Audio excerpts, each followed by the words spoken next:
বঙ্গবন্ধুর কন্যা মাননীয় প্রধানমন্ত্রী শেখ হাসিনা।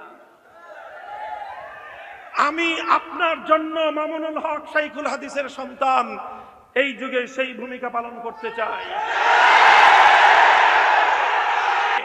আমি আপনাদেরকে একটা হাদিস শোনাই। আমার এই হাদিস ওলামায়ে কেরাম বিশেষভাবে শুনবেন। আমার এই হাদিস, আমার আজকের বক্তব্য শাসক বর্গের ঘনিষ্ঠ ব্যক্তিবর্গ যারা আছে তারা শুনবেন, লক্ষ্য করবেন, বুঝবার চেষ্টা করবেন। আমাকে পছন্দ না হলে যেই হুজুর পছন্দ হয় সেই হুজুরের কাছ থেকে হাদিসের ব্যাখ্যা শুনে নেবেন। হযরতে আমিরে মুআবিয়া রাদিয়াল্লাহু তাআলা আনহু তিনি একবার জুমার দিন খুতবা দিতে দাঁড়িয়ে একটা কথা বললেন। আল মালু মালুনা ওয়াল ফাইউ ফাইউনা।